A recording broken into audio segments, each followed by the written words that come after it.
next.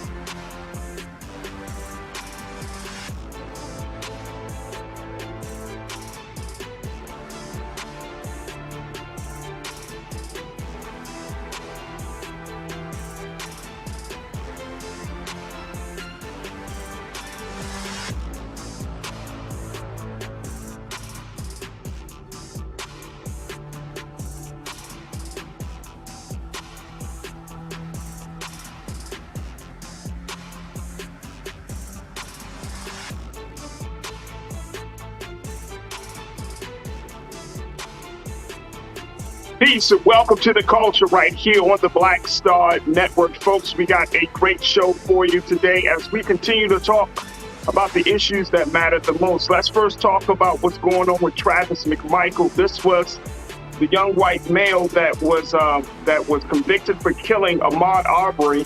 He fired the fatal shot that killed this black man that was running through the Georgia neighborhood that got him, his father, and a neighbor all convicted. Mr. McMichael is now sentenced for a second life sentence again.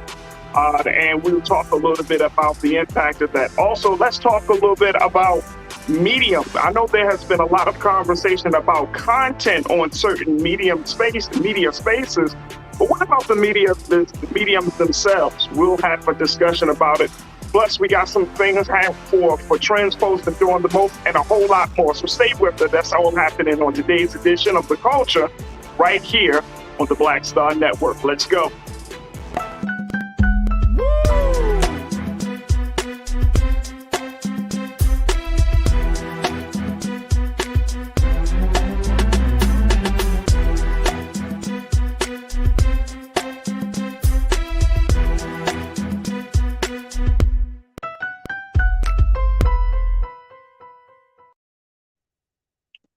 Folks, welcome to the show. Welcome to the show. I'm your host, Farajii Muhammad. Thank you so much for checking in and being with us this afternoon. Folks, we got a lot to talk about, so let's jump right in. First and foremost, the big news that is coming out of Georgia, the fact is that Mr. Travis McMichael, this is one of the individuals responsible in the killing of Ahmaud Arbery, the black man that was killed while running through a Georgia neighborhood. Georgia father and the son has been sentenced to life for hate crimes in Ahmaud Arbery's death. However, it was Travis McMichael that shot Arbery during that encounter and has garnered him a second life sentence where he is going to be serving life plus 10 years in the state prison. So now that news has come across the wire. Many people are saying, okay, it looks like justice is possibly served, but there's still concern from the Arbery family that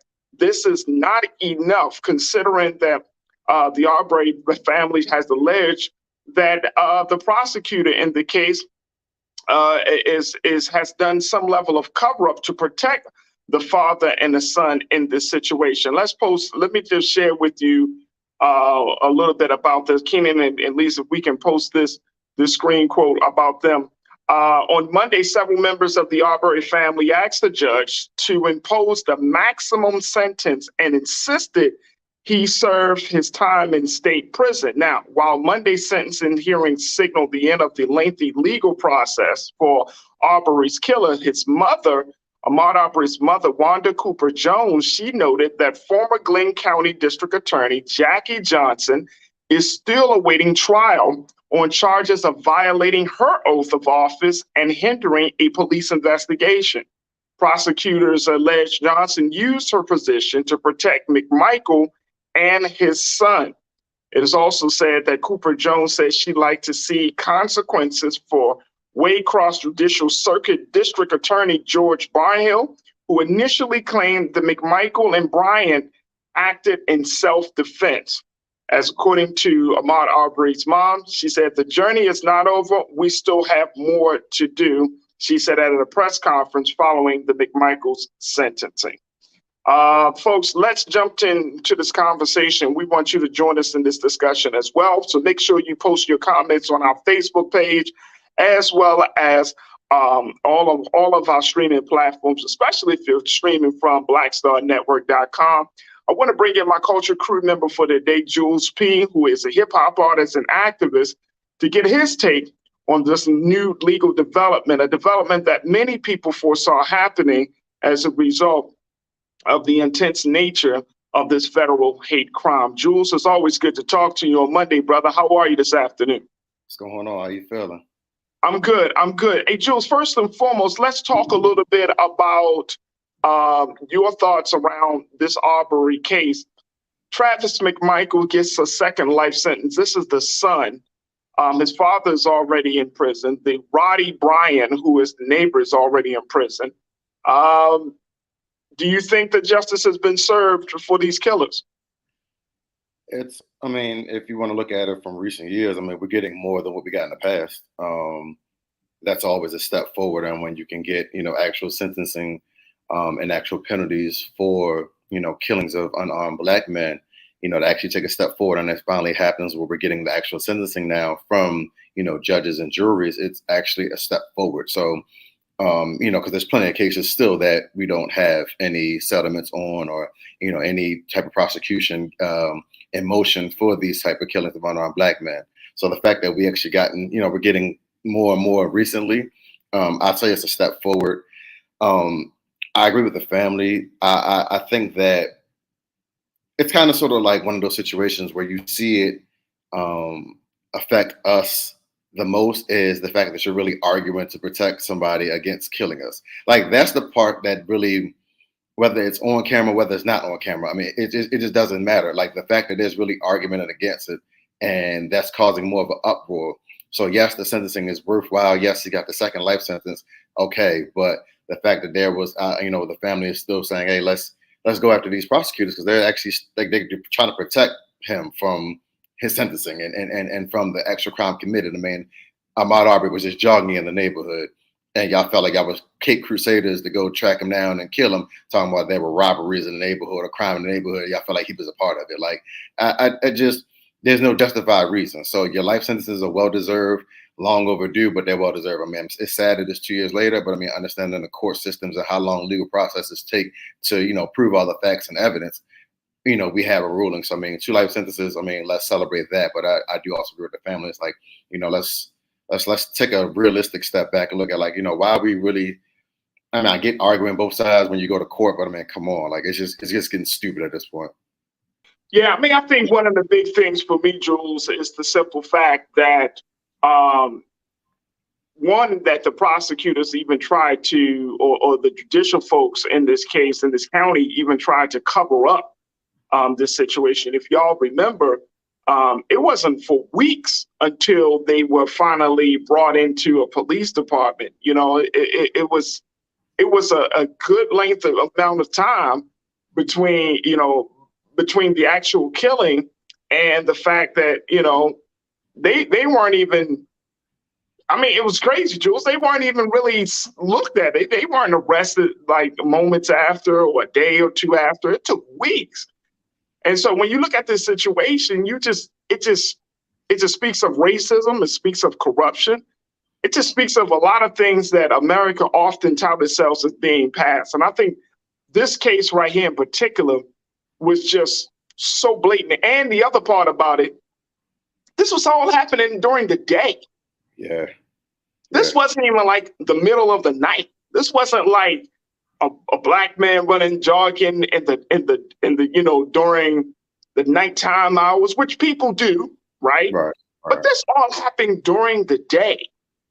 And it's like, you chase him down, you beat up on him, and then you shoot him. It just sounds like something out of 1922 versus 20, or 1920 or 1921 versus 2020, 2021. It's just crazy. Yeah, I think that's another point. Like, I agree with, because if you think about it, I love the South. I love traveling. I love Atlanta. I love Georgia. But again, it's taking place in Georgia, and Georgia's kind of been a hotbed as of recently of just laws or things passed recently. Like, it's just something about Georgia. It's just like they're at the forefront of still keeping the South the South.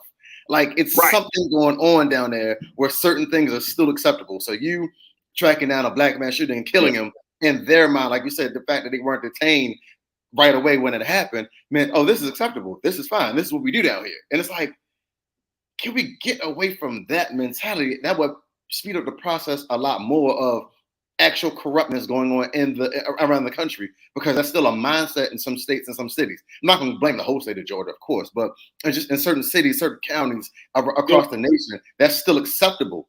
And we got to get past that part. And then we'll have the actual justice. Until we get past that part, we'll never see the actual justice we deserve for the type of things that we're having to deal with as unarmed Black people in this country. Let me ask you this though, Jules. Do you feel like with Stacey Abrams running for office again, you know, getting into the governorship? I mean, she got through the primary. You think that she's going to make the type of impact that where Black people essentially feel safer? So I'm always biased about that type of information of when somebody who is our community leader runs for office. I feel like I love the fact that they get a position, but I love them more on the groundwork of the streets that they've been doing, because they get more accomplished that way. Like when you're taking now a position in office, now you're gonna be getting pulled from different other avenues that you can't just focus on the sole issue that you went in there going at, because you're getting pulled to do so many other things in your city, in your county, in your state. So I love the fact that she's getting that high rank position and she'll be able to bring legislation. But I feel like she's been so pivotal to the groundwork of what's going on in Georgia. Like I love that part about her, and I'm like, that's the part of her that I want. Like that's why I'm torn in between the two, because it's like I've seen it with people that I personally know that have taken on a political office or a position in council, and it's like, yeah, like I love it. I love the fact that she got that, but it's at the same sense, man, we was on the streets, like that was when we was really being able to put the work. There was no overhead. There was no, all right, I got to do this, but I'm getting pulled here, I'm getting pulled there. I'm literally able to focus on an issue and get change. So, I mean, I'm kind of torn, but you know, I'm rooting for the sister because I love everything about it. I'm rooting for it. Yeah. Looks like we're just having some technical difficulties with hearing a little bit of Jules. So let's see if we can work out those kinks. But I totally agree with you on that respect. In that respect, Jules. Let's go to the lines and hear what people got to say.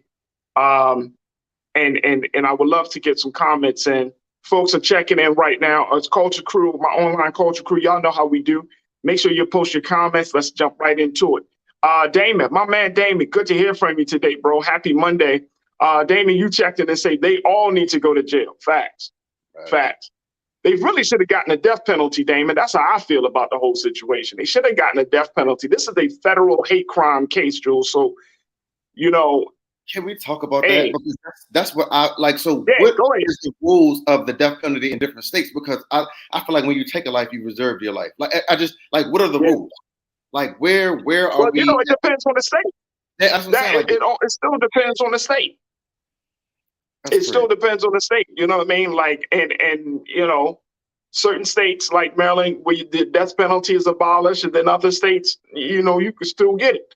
Right. So it really depends on the states. But there has to be, I think that because of the nature of this case, the savagery of this case, you know what I mean? And the level of corruption behind it, something more. I mean, look, they're not coming home. Right. Most likely, the father of Travis, they all pretty much going to die in jail. They're not coming home. Right. They're not. Their life is over. So it's just, you know, we just gotta. It is what it is. But you know, in the cases like this, I have no tears, no crocodile tears at all, bro. No crocodile tears. Janae, happy Monday. Good to hear from you, Janae. You say near 3 months waiting because Jackie, the co-conspirator, needs to be in jail, lose her ability to adjudicate in Georgia and everywhere else. Facts. Right. Facts. That's what it comes down to. That's exactly what it comes down to. You know what I'm saying? When you have that level of cover-up and conspiracy, that's the problem. That's just as much as the problem as the people who actually committed the crime. I mean, she committed a crime too by covering up. So, Janae, I'm with you all the way, sis. Thank you for checking in. Sophia, you checked in. It's always good to hear from you. You said, in a matter of perspective, if people are doing the same things their second and third level grandparents did, and it took months for them to get arrested like it did back in the 50s and 60s, you know, and that's the piece. That is the piece. That is the piece. And like you said, Jules, the fact is that you got states, and I always go to my favorite, you got Georgia, you got Alabama, you got Florida, you got Texas. They still operating like it's 100 years ago, bro. Yeah. Yep. You know what I'm saying? Especially when it comes to like hate crimes. They still operate like it's 100 years ago. Like it's they still going by the laws on the books. And here's my thinking on this real quick, y'all. My thinking is, if you are running for a state legislation, and it might be a moot point, but it may be a moral victory more than anything. If you're running for a state position in states that you know are racist and you are a Black candidate, why don't you just bring it up into your proposal, saying, hey, and along with my platform, let's look at some of these old ass laws that keep Black people in a certain place, right?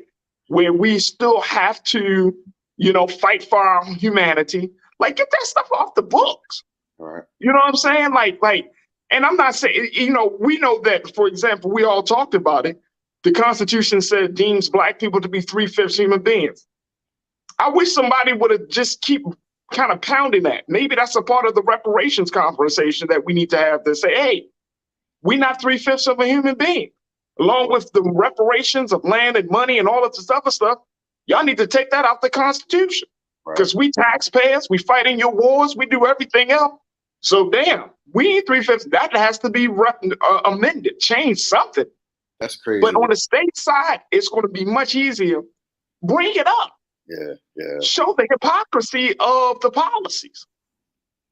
That way, people know, be like, damn, I'm living in a state where laws from the 50s, 60s, 100 years ago, still on the books, and it's still being applied, and they're still used for technical purposes. You know what I mean? Right. So, I mean, it's just something I always thought I was interested that, like, we all focus on moving forward, but somebody got to do the work of repairing the past. Mm-hmm. And I don't know if that comes from state legislators, Black political leaders, whoever, but somebody needs to bring up. And those states that are known to be racist, start taking some of those racist laws off the books, man. Jules, you got the final word, bro. Speaking on that point, it's like, so what else do we have to do? Because what if, and like, again, I'm not in these states.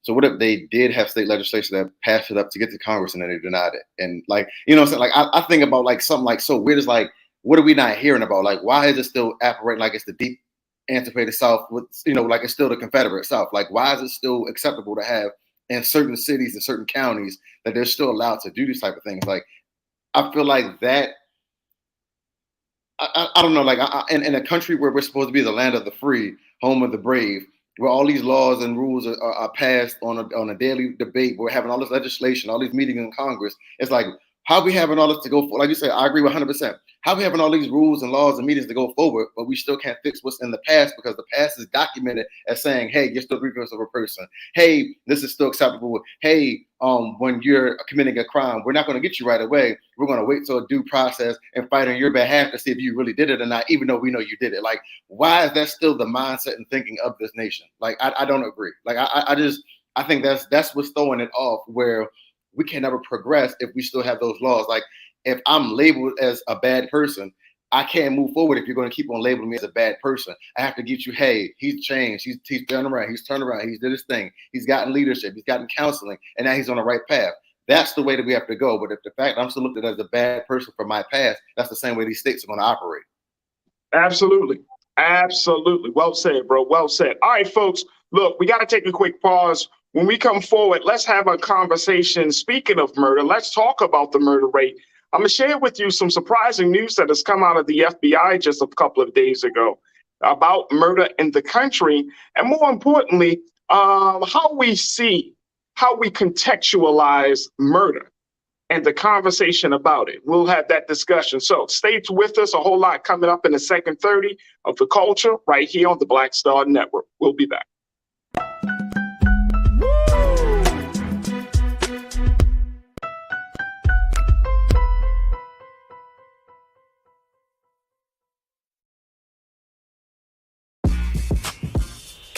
When we invest in ourselves, our glow, our vision, our vibe, we all shine.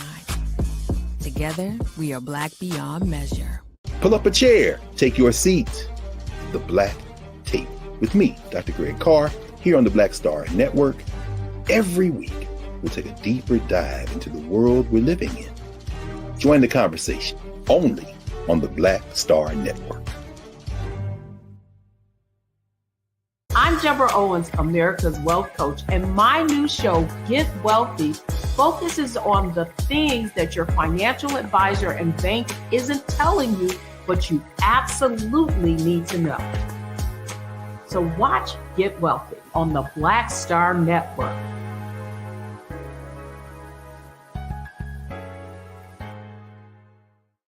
When we invest in ourselves, we all shine. Together, we are Black beyond measure.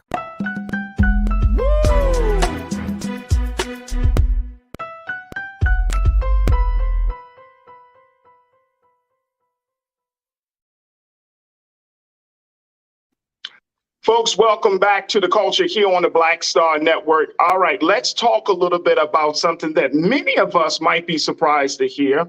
As we talked about what was going on with Ahmaud Arbery, on the flip side, did you know that the murder rate in the United States of America has actually dropped? Yeah, there has been a drop in murders, folks. And according to the FBI, who put out some of the latest data around this situation, take a look here.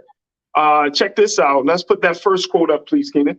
That the murder rate in the country, according to the FBI, nationwide shootings are down 4% this year compared to the same time last year in big cities. Now, murders are down 3%.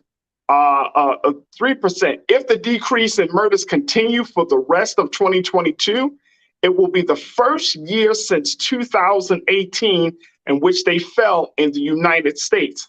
The declines are small, but they are welcome news after 2 years of large increases left the murder rate nearly 40% higher than it had been. Now, in 2020 and 2021, folks, many people have said that the murder rate was extremely, extremely high.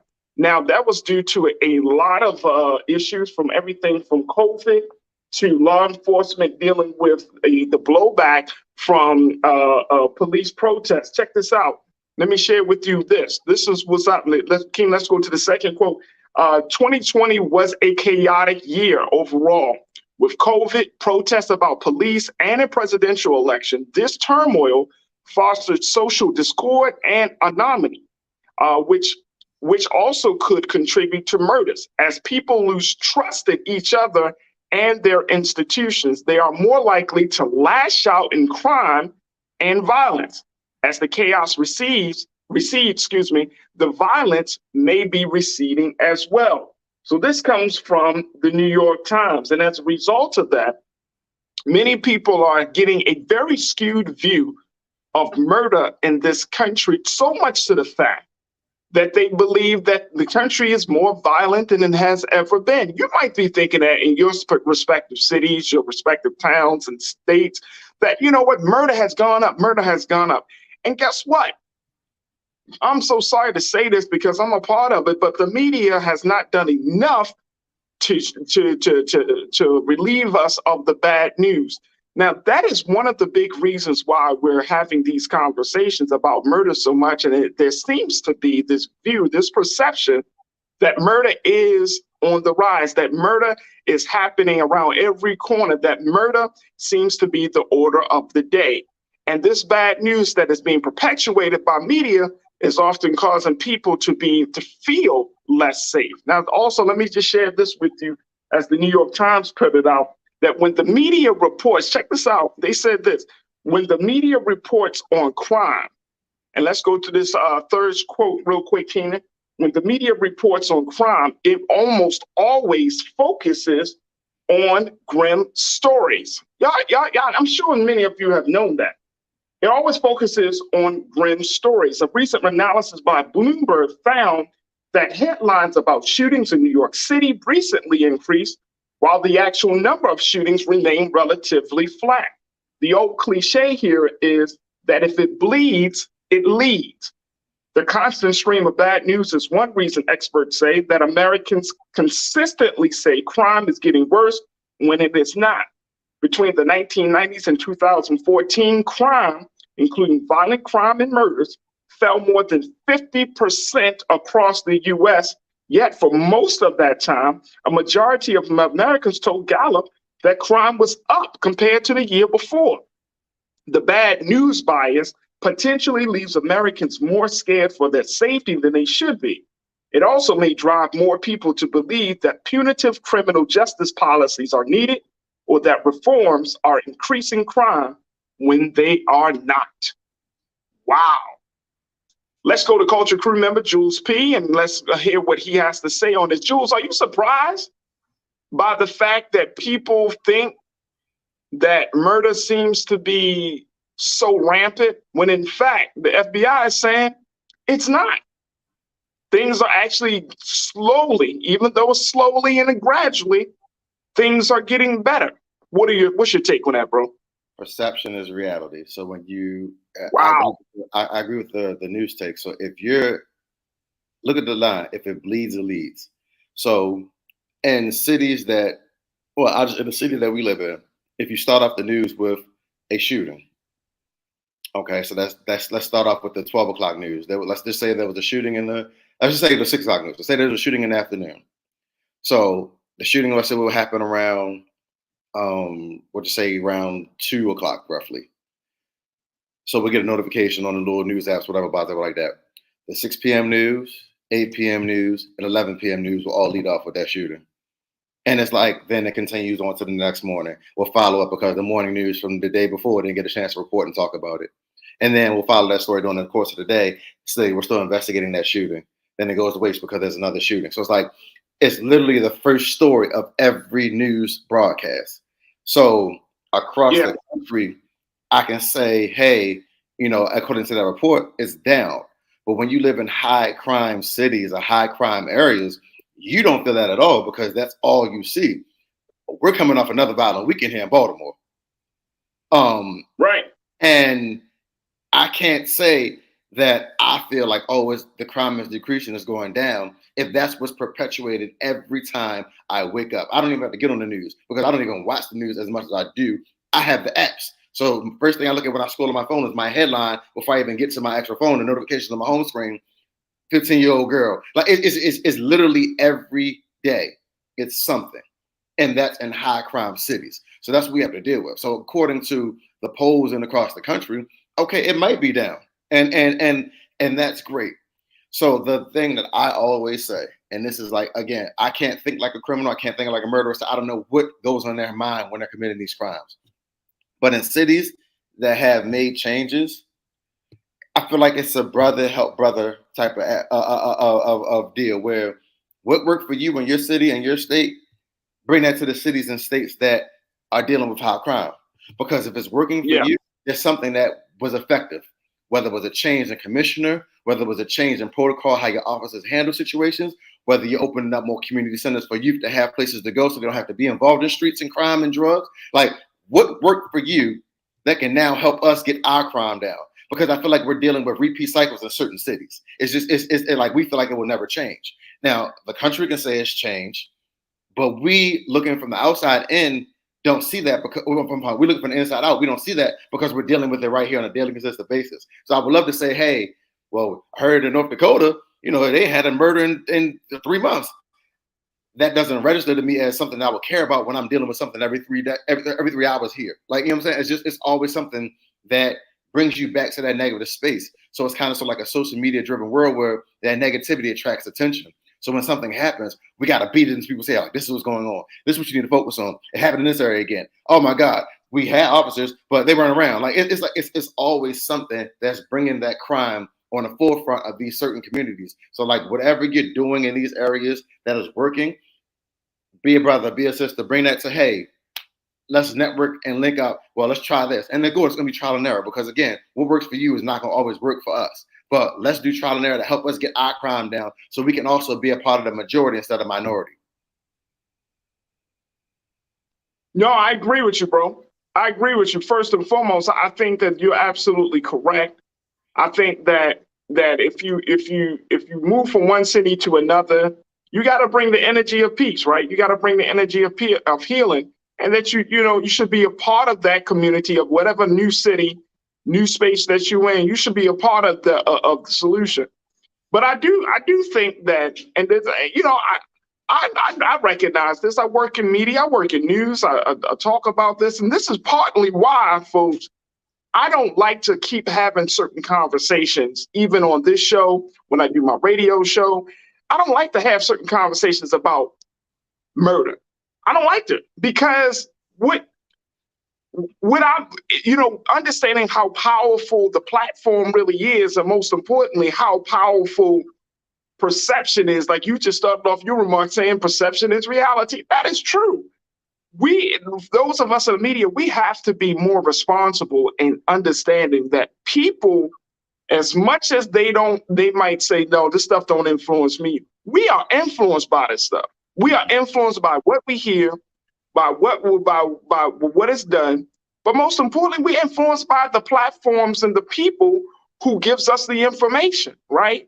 So it's like, if you're in Baltimore, you say, oh, yes, the Sun said. If you're in Los Angeles, hey, the LA Times said. You in New York, oh, the New York Times said. You know what I'm saying? Because we look at those sources as being credible, legitimate. Even if you hear on Black Star Network, so-and-so was talking about this, I heard. Or this was said, D.L. Hughley said this, or so-and-so said that. I mean, we give credence to it. So and I'm saying for us as Black folk, as Black media, we have to reshape the context in which we tell these stories. Right. If we continue to do what Fox and ABC and all of the other traditional news media outlets do, which is talk about Black death and constantly talk about Black death and constantly talk about Black death to the point where it almost becomes like, they use the term, and I can't think of it. It's like, you talking about like this death porn, where it's just this fascination. Like we always got to talk about the death. We always got. And I remember when I was doing my show on EAA in Morgan, and, murders would be happening all the time in the city of Baltimore. And people would be like calling me up. Hey, bro, Farajii, how come you ain't talking about the murders? Well, what do you want me to talk about? Right. Man, these murders are crazy. And that's all you're going to say. Right. So you want me to use my precious airtime to talk about the murders to just say, man, that shit crazy. Right. Or you want me to use it to talk about other things? Because guess what? If you live in Baltimore, Detroit, some other city that has an issue with violence right now, it's not like you don't know murders are happening. Right. There you go. We got to do it. This is not to say that that's not important, but you got to give people something else to think on. Right.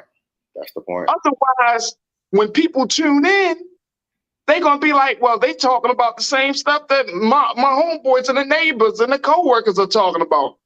Right. I think, and y'all tell me if this is true or not, I think that a lot of Black people, we're tired of hearing about the murders of Black people, man. We know it's happening. But if there isn't any major development, any major action that's being taken to help to stop the murders, what are we talking about? Right. Seriously.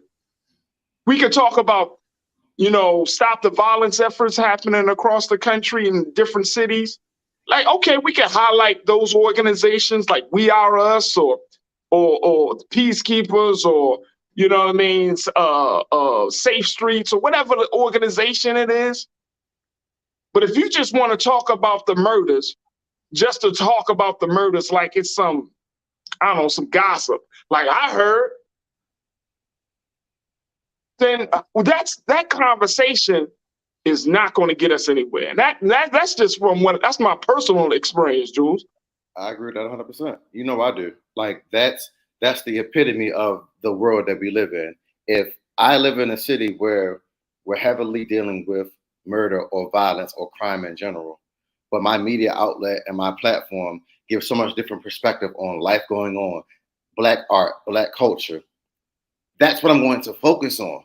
Because in a world of corruption, you need positive light. So if I keep on talking about the same thing that the news is talking about, and that what social media is talking about, and what your personal opinions are talking about, then I fall into the fray where I don't stand out. I've just joined the masses of discussing it. And then you're going to look at me. Then the next question is this, Farajii. So what are you going to do about it?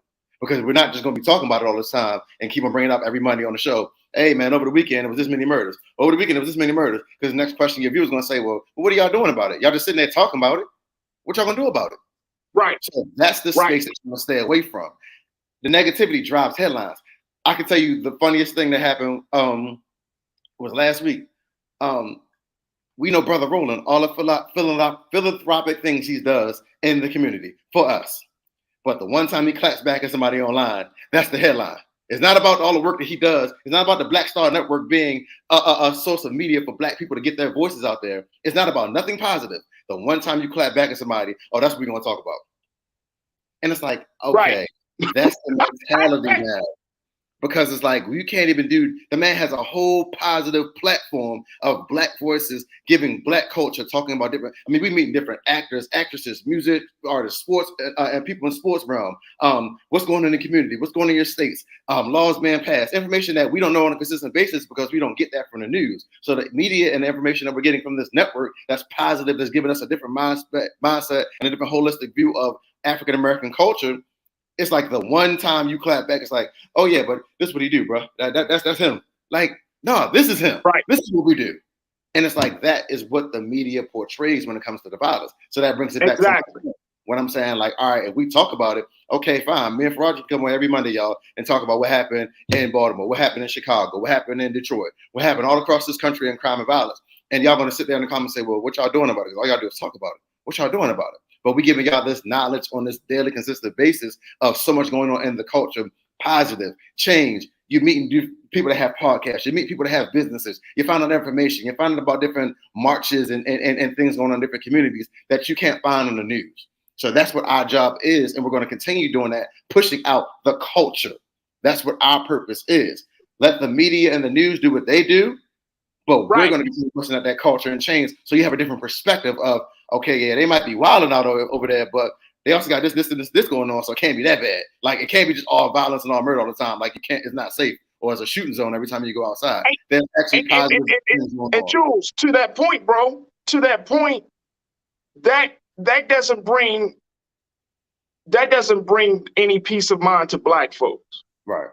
This is part of my personal mission. You talked about us highlighting the culture. That's one part of the mission. But the other part of the mission should be when people, and I'm saying particularly for Black media, we should report the news as it is. We should give people the facts. We should provide some thought-provoking analysis. But at the end of the day, Black people should be able to tune into a Black media source, Black media space, and be able to find some level of peace of mind. Right. You know what I'm saying? Like we could talk about the negative parts, but you got to have a balanced view to talk about the positive parts, right? Mm-hmm. So yeah, we could talk about the murders, but let's put that in a certain context to give people hope instead of just creating a grim and gloomy picture that as soon as you walk out your door, you better watch out for that Black man. You should watch out for that Black woman, because guess what? The next Black person you see, they're going to take your life. That's not the picture that you want to paint. That's not the place you want to put our people in, where there's distrust, not just of the media source, but now you're creating distrust among the people themselves. That's not a good place. Not a good place at all. Let's go to some of the watchers, man. So many of y'all are checking in as always. I love my culture crew, my online culture crew, man. Y'all so insightful. Straight to the point. Rashida, good to hear from you, sis. You said it's hard to believe the media. You have to trust them with a grain of salt. I get it. I get it. I don't believe every media, right? I think that we need to make sure that we vet the information that we consume. You know what I'm saying? Like most of your traditional media, whether it's from like the Wall Street Journal or whether it's from the New York Times, New York Post, just keep in mind that when you are reading those papers, and especially about what's happening with life and death in this country, that they're going to have a bias. Just know that. They're going to have a bias. They're going to present the information with a certain slant. Just keep that in mind. The Final Call newspaper, one of the boldest Black newspapers that I know, gets straight to the truth. There are media mediums that get straight to it, but you gotta open yourself up to it. So I agree with you. I don't always trust every media outlet either, but I do keep in mind that if I'm reading something from Fox or some other place, they're gonna have a bias. Vela Kent is CISO. Vela, you checked in and said, look, I live in Indianapolis, Indiana, and it is the same way here, Jules. Multiple murders every day.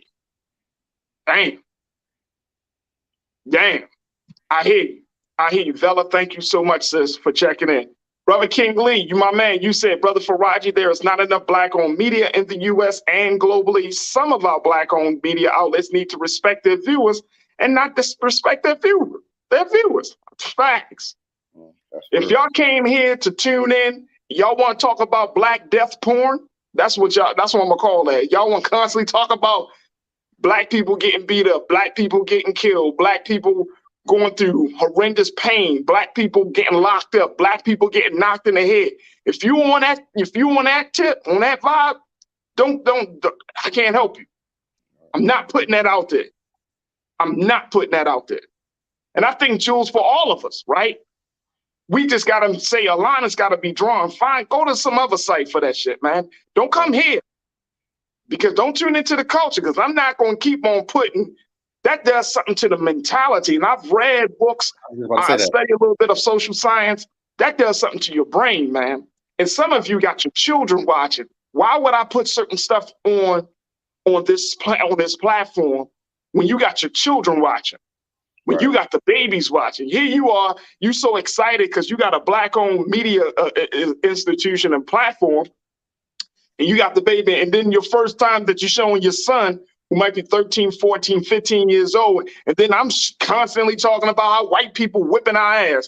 I'm constantly showing videos of us just in some crazy madness. And then your son, he just looking, he like, damn. Nothing uplifting, nothing empowering, nothing enriching his life. Come on, man. We do ourselves a disservice, bro. What's your take on that, Jules? Yeah, I was literally going to say the same thing. Like, think about it. When are you ever going to decompress if all you're getting is negative media? If all you're getting is negative news, you're never going to be able to decompress. So then that also travels with you from what you're watching on media to you dealing with your kids. You're going to start lashing out them more because you have so much built up, pent up anger and energy and emotion from saying the same thing over and over again. Then when you get to your jobs, you're not performing because your mindset is still stuck in that negative mindset, in that mind frame. So you never decompress and you're thinking about the positive things going on or the positive things going on in your community or the things even dealing with your personal space and personal being. You don't get a chance to focus on your inner self and how do you really feel, compress it, evaluate it, and say, all right, plan of action, keep on putting out positive. That's all you have to do. Keep on pushing positive. Every time you get combated with something negative, push out something positive. That's it. That's all. That's the simple. That's simple, it, bro. That's all you have to do. All you got to do. Ming Lee, Natasha Surge, you checked in. You said that's because the Black media should stick together and build instead of making everything a battle. We don't have to always come from a space of conflict. Right. We don't. Tell our story. Our story is beyond is bigger than struggle, man. And I know it. I know we often say that the struggle. We got to fight. But our story as Black people in this country, and it's bigger than struggle. It's bigger than that. It's so much more to what's going on in this country. Now, if we look at what's happening with the murder rate, if we're looking at what's going on with how their story is told, I mean, our story is much bigger than that. Much, much bigger than that. All right, real quick, as before we take our next pause, I think I'm saying this name correctly. Sei, you said talking about death and being a witness to it on a daily basis, it becomes a social norm, sadly, that we become numb to. Growing up in New Orleans, I've become numb to the violence. Facts. Man. Same here. Man. And that's a place that you don't want Black folks to be. When you talk about murder, then the consequences of that is that people become desensitized to the loss of human life. And now you got to take those people and put them in a better place. Because once you become desensitized, you got to restore them. You got to bring them back to life to make them see the value of another Black man, another Black woman. Real quick, Juice, what's your take on that, bro? That was the comment right there. You become numb to it. And that's what's sickening, because when you become numb to it, now that creates more violence, because now you don't even value life. You don't even value your life. So you damn sure don't value somebody else's life. So now you become a mental murderer, because it's so easy for you to kill off and get rid of people in your mind of when you see it on the news. It's like, damn, like, oh, another one. All right, I'm going to go to the court now and play ball. Like, it's just like like, I feel like the saddest part is like, I feel like some people that have that mentality, it's like the only time they really feel like a sense of compassion is when it happens to kids, because they'll be like, oh, they couldn't defend themselves. But my thing is, what about those adults that were walking to the store that couldn't defend themselves, or that got caught in a crossfire, go to the grocery store, you know what I'm saying? They couldn't defend themselves either. So like, don't just put it to kids. Have that same compassion for anybody that gets murdered or killed or is involved in a violent crime, because that's how you show empathy and compassion. And that's what you keep inside your body and your system. But once you lose that, like you said, you become numb. It just runs away now. Like, it's all right, well, it happened to them. Oh, well. Absolutely. Absolutely. Folks, we're going to take a quick pause. When we come forward, let's talk about this a little bit further, because there's another part of the conversation I think that we need to have. And this is more the philosophical side, folks. We started talking about it in this particular segment, but the next segment, let's talk about, I'm asking the question, does the medium in which you get your news and information matter? Because everybody's always been talking about content, but what about the actual platform where the content is distributed? We're going to have that conversation up next. Also in the next hour, let's talk about how Terrell Owens called out a Karen in his latest interaction with a white woman that just didn't know what to say, and she cried them crocodile tears, folks. But he put her on blast. So we'll talk about that and so much more. Stay with us. That's all happening in the next hour of The Culture here on the Black Star Network.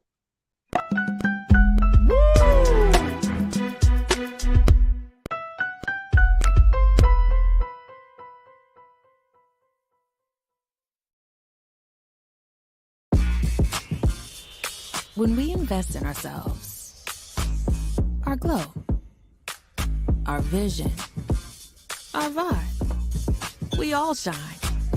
Together, we are Black beyond measure. Pull up a chair, take your seat. The Black Tape with me, Dr. Greg Carr, here on the Black Star Network. Every week, we'll take a deeper dive into the world we're living in. Join the conversation only on the Black Star Network. I'm Deborah Owens, America's Wealth Coach, and my new show, Get Wealthy, focuses on the things that your financial advisor and bank isn't telling you, but you absolutely need to know. So watch Get Wealthy on the Black Star Network.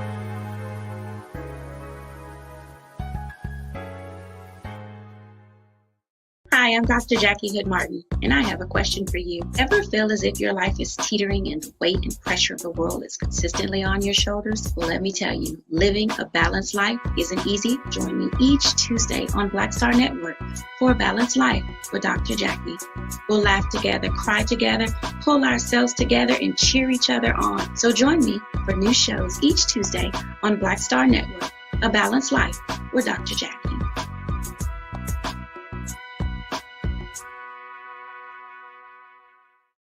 When we invest in ourselves, we all shine. Together, we are Black beyond measure.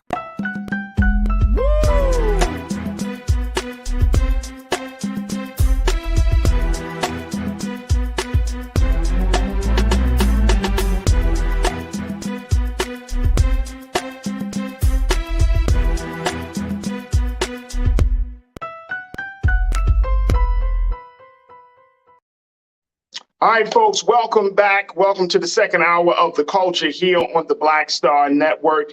Thank you so much for tuning in. And folks, if you did not know, the Black Star Network needs your support. We need your support more now than ever before.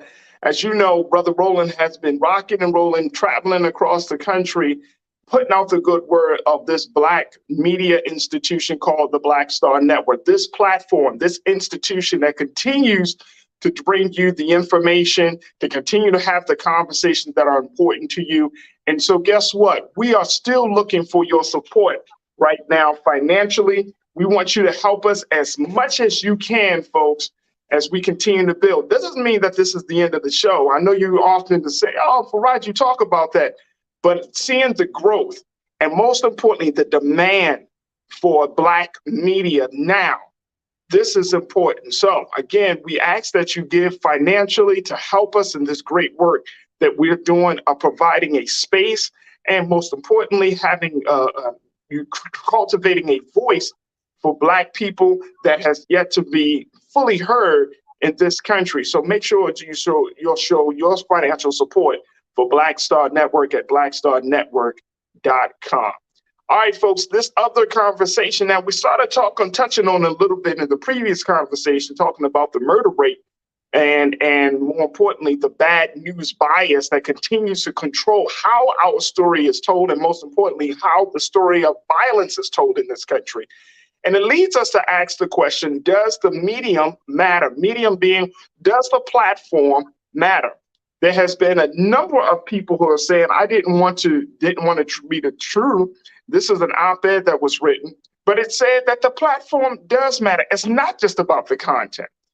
Like we can have a conversation, as this writer pointed out as in his op-ed, we can have a conversation about television and not just a television show. Let me just share with you what they said, and then I want you to give me your thoughts. You can post your comments on our Facebook page, on our YouTube page. You can definitely let us know what your thoughts are. But does the medium matter? Let's post this first quote, Keenan.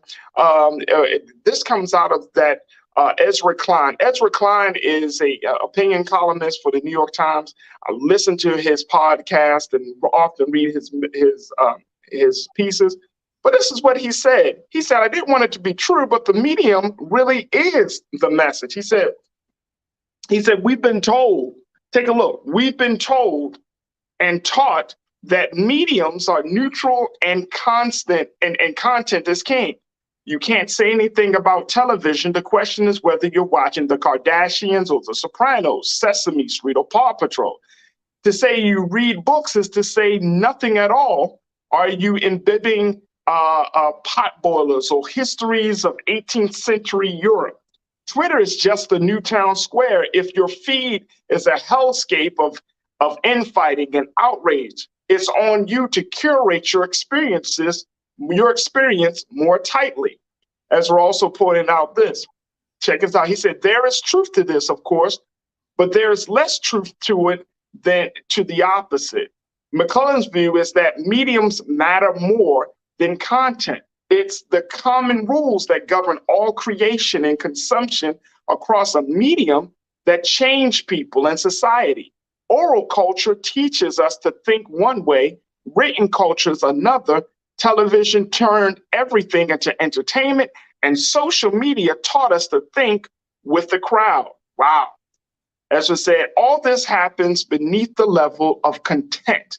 CNN and Fox News and MSNBC are ideologically different, but cable news in all of its forms carries a sameness. The look of the anchors, the gloss of the graphics, the aesthetics of urgency and threat, the speed, the immediacy, the conflict.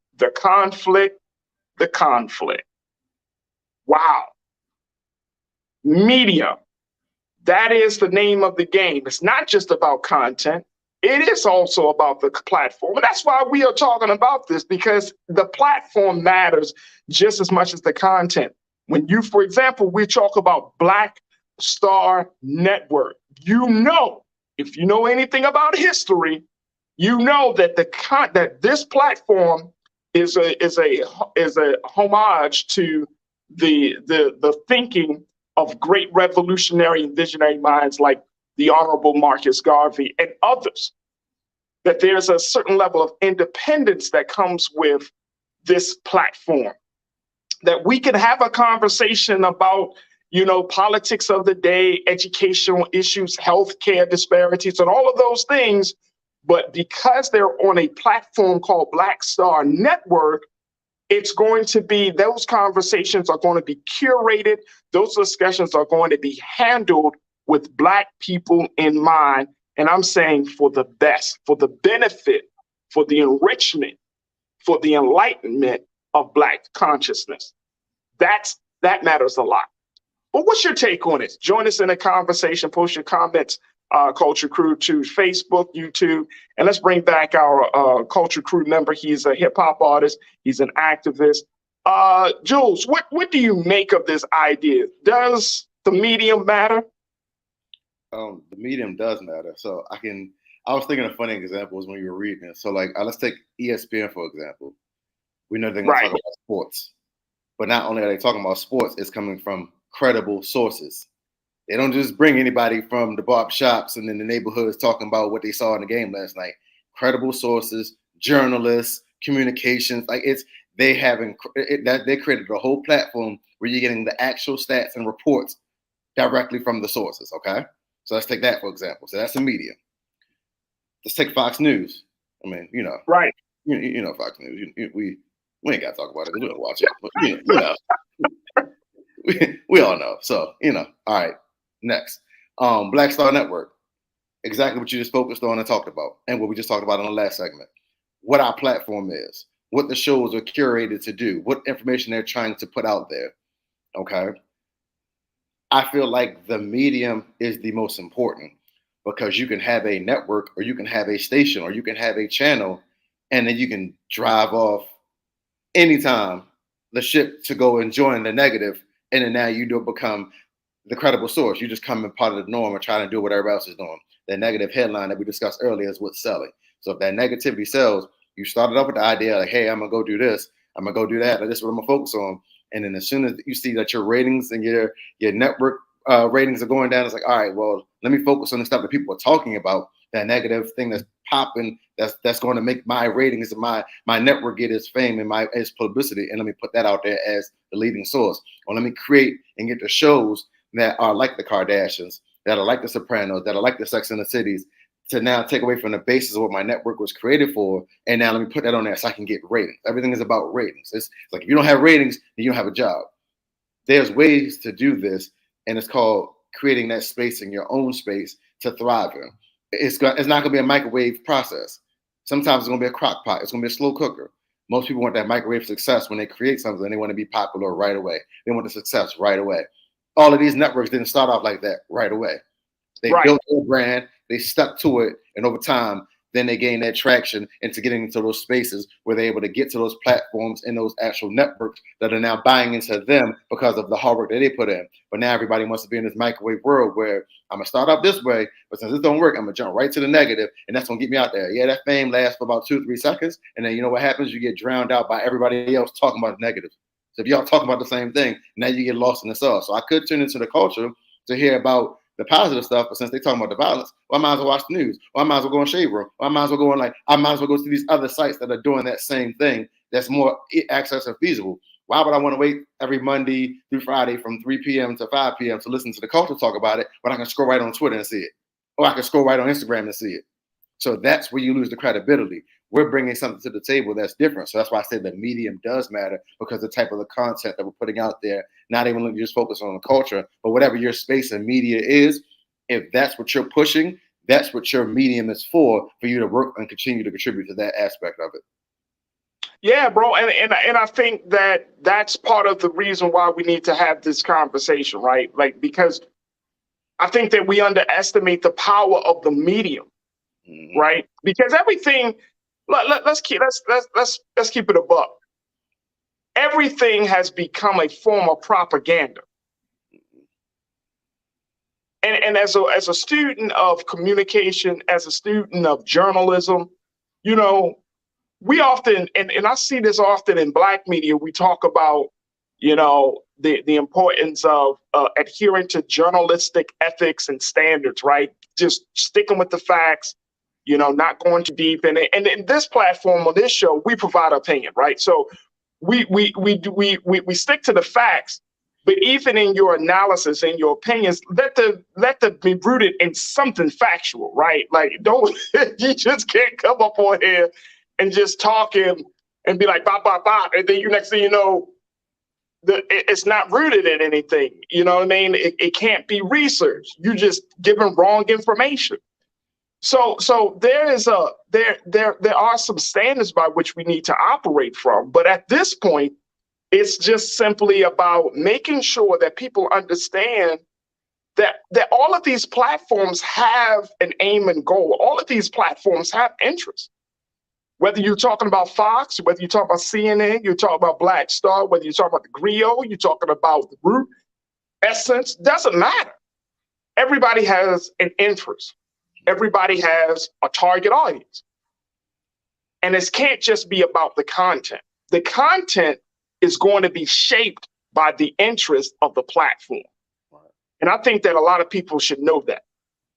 You know, the content will be shaped. How the story is told, how the conversations are had will be shaped by the interest of the platform that these stories are told on, that these conversations are had on. So I think that that's the best thing. Let's go to Skinner. Let's get some comments from our audience because people are checking in about this. Does the medium matter, folks? Mainly Natasha Search, you checked back in and you said, look, if Black media could pool their resources and build together, no telling what is possible. That's true. Hey, check this out. Mainly Natasha Search, I always thought this to myself. When there are national tragedies related to Black people, in every Black space, every Black media outlet should have some connection. Now, this might be unrealistic, but for example, let's take the killing of our people at Tops Supermarket in Buffalo. We all talked about it as Black media, all of us, whether you're talking about radio, television, newspaper, internet, podcast, we all talked about it. But, and I don't know if this is going too far, so check me if you think this is going too far. We talked about it from a various vantage points, but I don't think that we put out there a unified solution. We could talk about it from various vantage points. We could talk about the fact of access to guns. We could talk about how Black people have been subjected to this level of terrorism for 100 years in this country. We could talk about the fact that this white killer went to a Black girl. We could talk about all the different elements, but I don't know if we had a unified voice about how to handle certain things like that. And I don't know, and y'all tell me, I don't know if it's even necessary for us to have a unified voice like that. But when there are national tragedies, Black people, Black media in particular, need to be, I think, having like a one voice approach to telling their part of our story. Jules, what's your take on that? I think that would be a good idea. I don't say nothing's impossible. I mean, I do agree with you. It's probably going to be a difficult in the aspect of it's like it has to be done with, I guess, unified energy. And when I say unified energy, we're not all rushing to the source for these different media routes to say, I'm getting my own personal takes and my own personal interviews so I can then boost my platform. It has to be a space created where we're all able to just go into the same pot. I mean, I like, to me, talking about it, yeah, I agree with it. But I'm now sitting here, as you brought it up, I'm thinking of the way it would actually possibly work where when a tragedy like that happens, like even taking it back to the Dylan Roof in South Carolina at the church, it's like, right. where our Black media can have that space from all across the nation, not even just in South Carolina, where we're coming from Baltimore, where we're coming from LA, where we're coming from Philly, where we're coming from Miami, where we're coming from Chicago, wherever the Black media is at, we're all now in that space, creating that now, hey, this is what we're unifying. We're going back to, it's getting to the space of that positive light to, give healing, give hope, give empathy to the ones who lost their lives, and then also to come together and say, hey, and we're not going to tolerate this going forward. So now your next, whoever's thinking about next, you ain't in that space. We showing up. We on 10 foot down. We in there. Even if it's not even just Black media, Black organizations. Like if I was still, we 300 were still together and we were able to show up at that type of thing when it happened. It's like, oh, they ain't playing. This is for real. This is how they're standing up. They're standing up to the nonsense. They're standing up to the BS. This ain't tolerated. So I mean, I want to see how that works. Like I want it to work, but I don't know how. Like my mind is like, all right, like let's strategize and mobilize and think of how we create that space where we're all able to link up together. And when the issue arises, which we hope, in my opinion, we hope doesn't have to be too many issues in our future. Like let's hope that it just stops. And I know we live in a realistic world where there's going to be crime, there's going to be things, there's going to be different things to deal with in the media. But in the instance that it happens, what's that space for us to create and link up together and then go out there and 10 toes down, we're on the front lines together as medium, creating the stories so the narratives don't get drawn against us. And that's a great point. That's a great point. I think the other part about it is, and this is something that Brother Roland often talks about, you're trying to get ad dollars. Like some Black media, they're Black on the outside and that's as far as their Blackness goes, right? Mm-hmm. Some Black media, when you're talking about, see the other Black media as being competition. Right. And that's the issue. And getting money, you know what I mean? Getting ad dollars, bringing in some level of revenue, and all of those things. Like, so Black media is see, oh no, you don't have to tune into this one, tune into me over here. And I think we do ourselves a disservice in that respect, right? Because the Black media community is so small. Now, this ain't like the 50s and the 60s. One of the things that I do, appreciate about that part of our history is that when we were forced to be together, you know what I mean? When things weren't integrated, we were forced to be together. We produced. Mm-hmm. We produced a lot for our people. So, along with the small towns and the Black professionals and the growth of the Black middle class and all of those things started to happen, it forced us to think independently, right? Mm-hmm. And we were doing it in a phenomenal rate, Jules, just coming out of chattel slavery. Then you get into that period where we started to do it. And that's where the hatred started to stem. That's why Rosewood and other small towns and Tulsa and other small towns started to get destroyed and bombed and all of those things, because we just got out of chattel slavery just the day before, just kind of like speaking. But we just got out of slavery, and then 20, 30, 40 years down the road, we're producing. We've established small towns. But that during that period, we also saw this level of Black folks saying, you know what, we're going to stick together. We're going to tell our own story. So you had the Pittsburgh Carrier and other Black publications that came to light as a result of that, right? It's like Black folks that got put out of the white churches. We started what? The AME, you know what I'm saying? And then we started our own church network. Same thing with the media. We weren't allowed in the media spaces. We weren't allowed to write for the big newspapers. We weren't allowed to report. So what we do, we decided to tell our own story. Right. And somewhere along the line, that was disrupted. Somewhere along the line, the shiny reality of working for a quote unquote major newspaper versus your own newspaper, which was considered to be, which has been seen as a minor thing, became a little bit more appealing.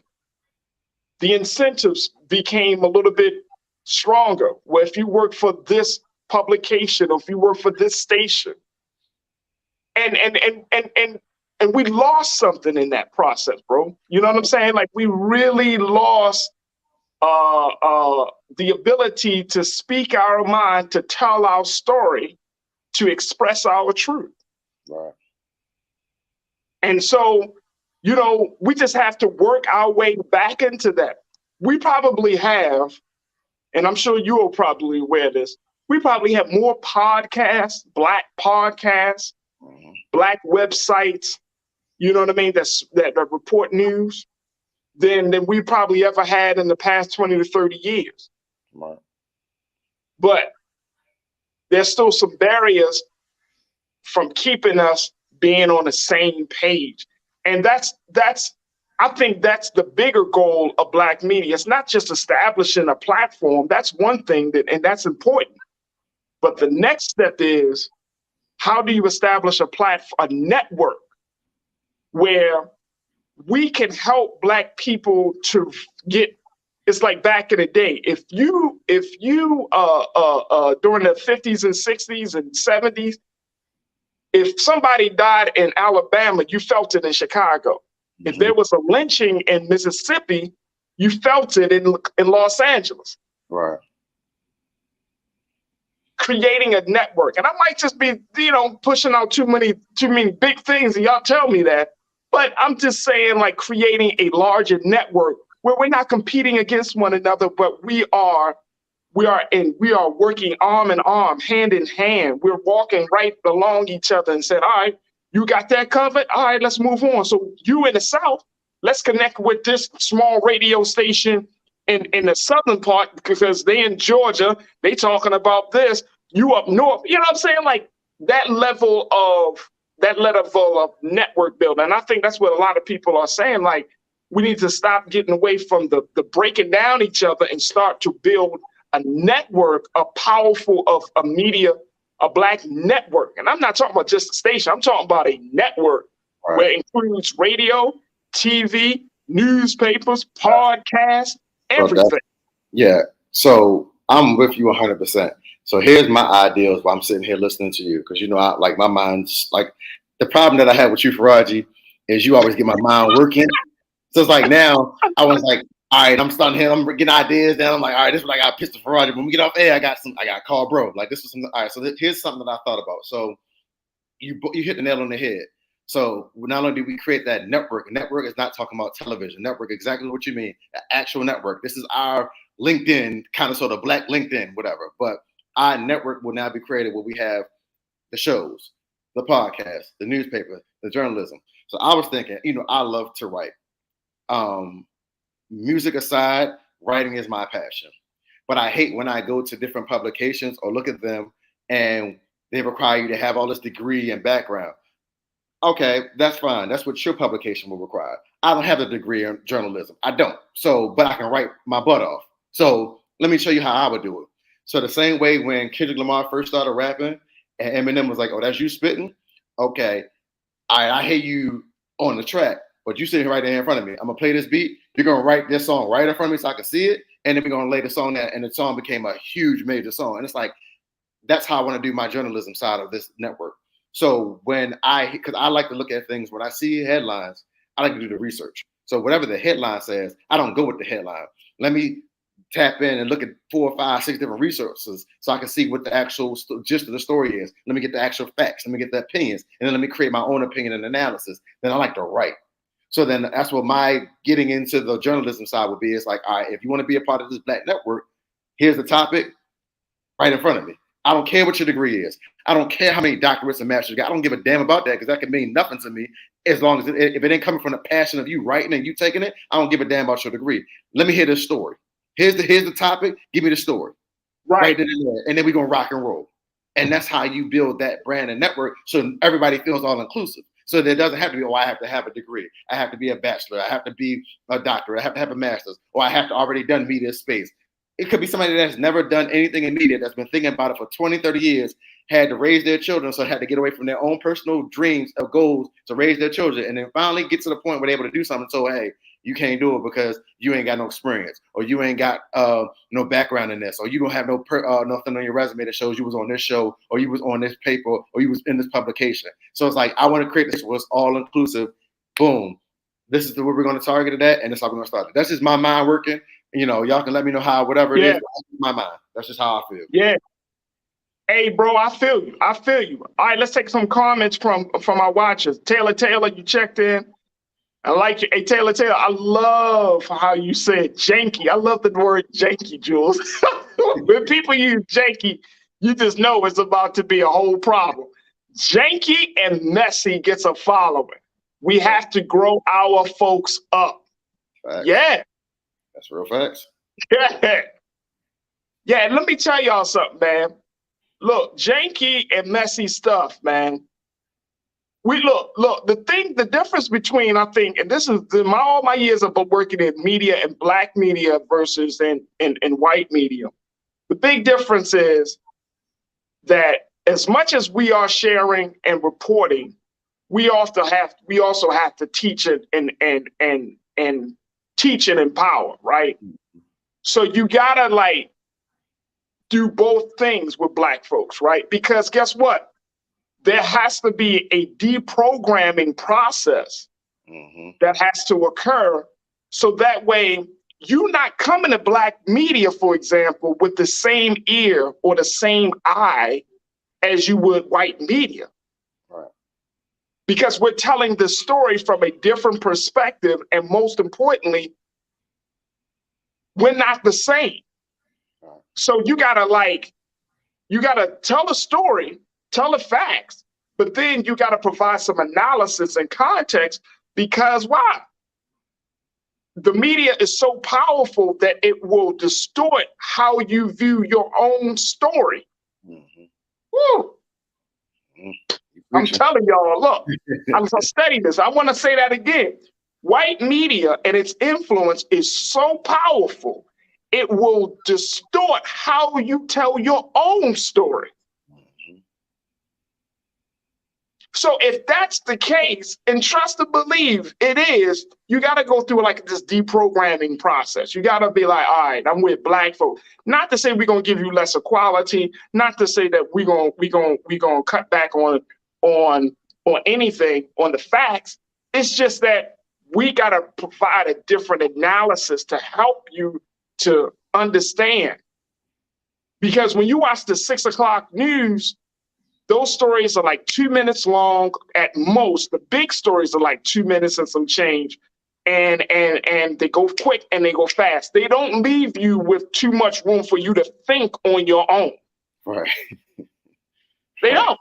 They're not designed to do it. They're designed to get a message out. You consume, they give. What we do on black media is that we want you to consume, but think. Consume, think. Consume, think. That's the difference. So yeah, to Taylor's point, we got to grow you up. Not to say you thinking small, because that's not everybody, but everybody comes watching and consuming at different levels. Taylor, I appreciate you. Hopefully that makes sense to you. Sophia, you checked in and said, hell yeah, we need a unified voice. Please let me know when these mother effers ever gave a damn historical. Dr. Clark said it best when we have no allies. Frederick Douglass said we wish to plead our own case. There it is. There it is.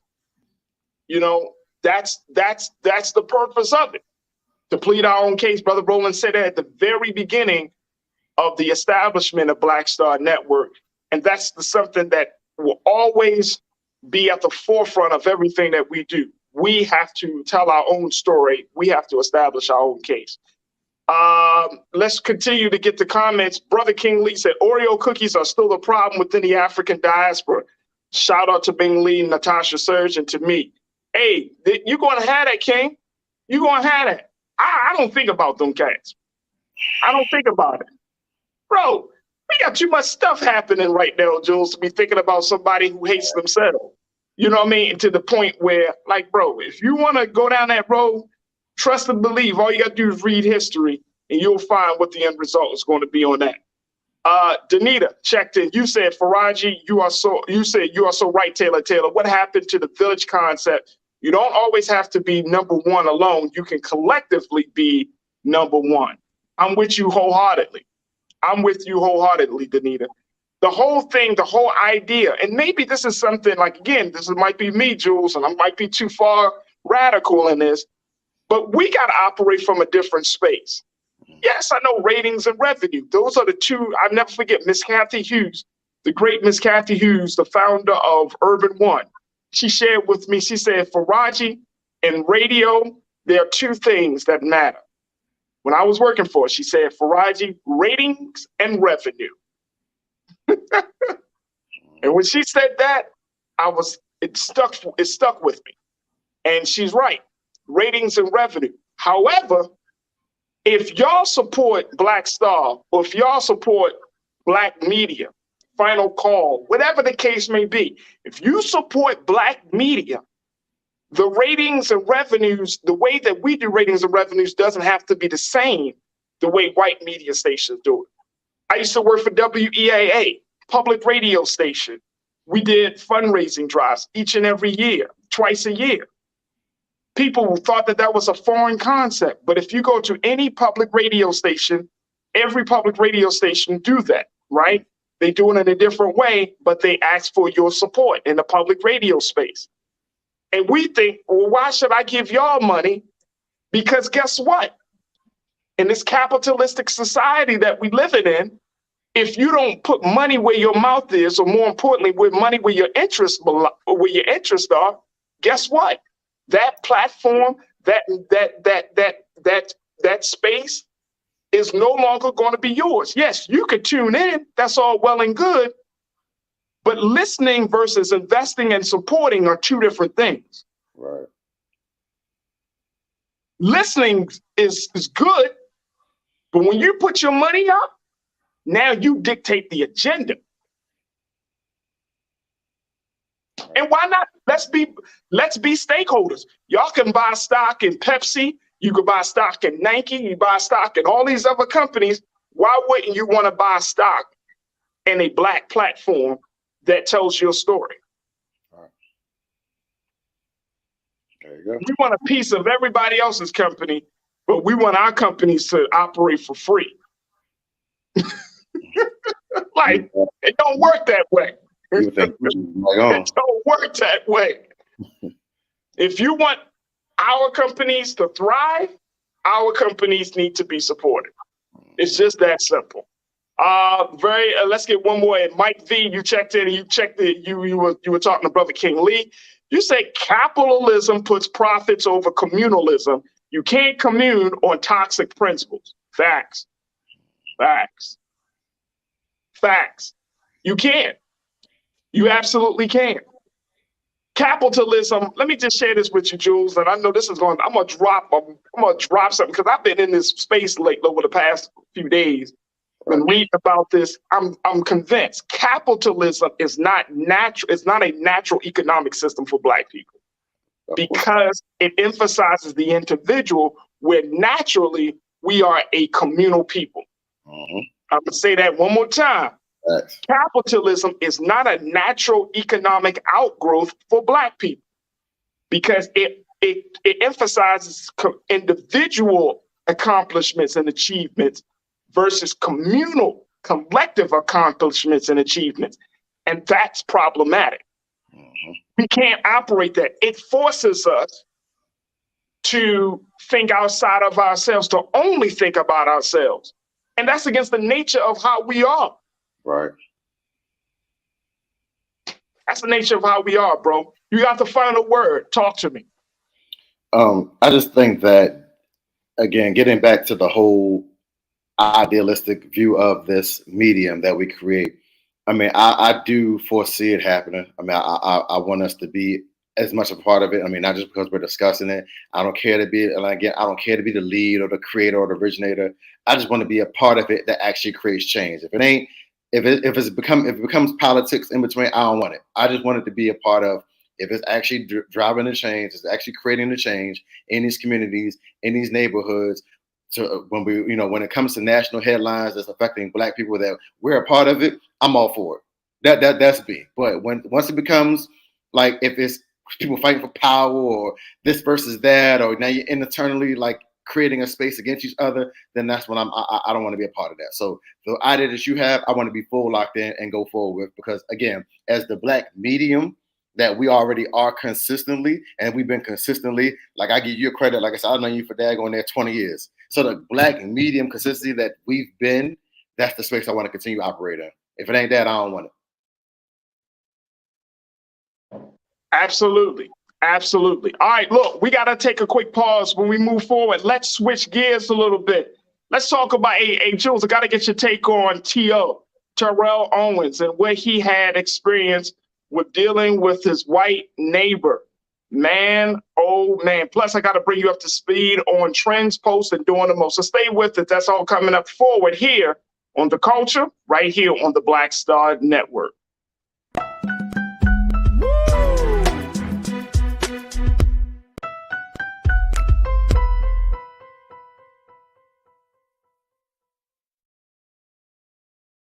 When we invest in ourselves, we all shine.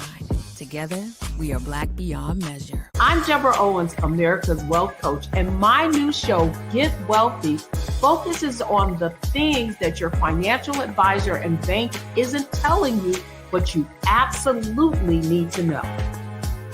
So watch Get Wealthy on the Black Star Network.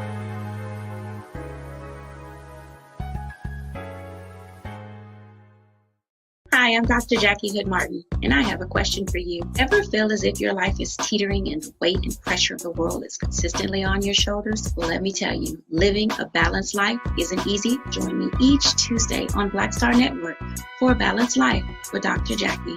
We'll laugh together, cry together, pull ourselves together, and cheer each other on. So join me for new shows each Tuesday on Black Star Network, A Balanced Life with Dr. Jackie.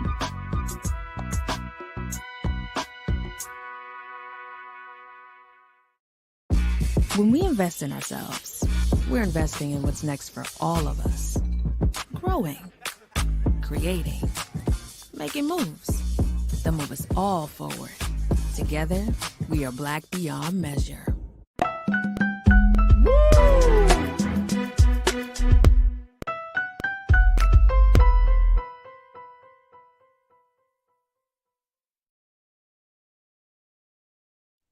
All right, folks, I want to share with you the story of NFL Hall of Famer Terrell Owens, who got himself in a little situation a few days ago when he was simply doing something very, very simple. And, when we hear about these cases of white women calling the police or feeling like their lives are being threatened, it's oftentimes rooted in some unrealistic fear.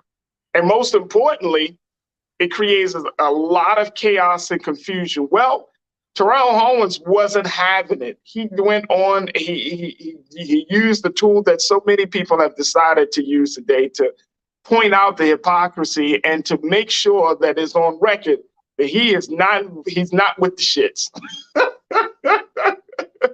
He had a situation where he was just simply driving to get his mail, folks. Check this out. He said this. He has an 11-minute video that he posted on his Instagram page where he documented this interaction between the police and his white neighbor who called them and made the point that Karen is real. Here's what happened. It allegedly started after he was seen driving to his mailbox in his Florida neighborhood. That's where he messed up at, Florida. Jules, that's where he messed up at, bro. That's where he messed up at, man. He's in Florida. That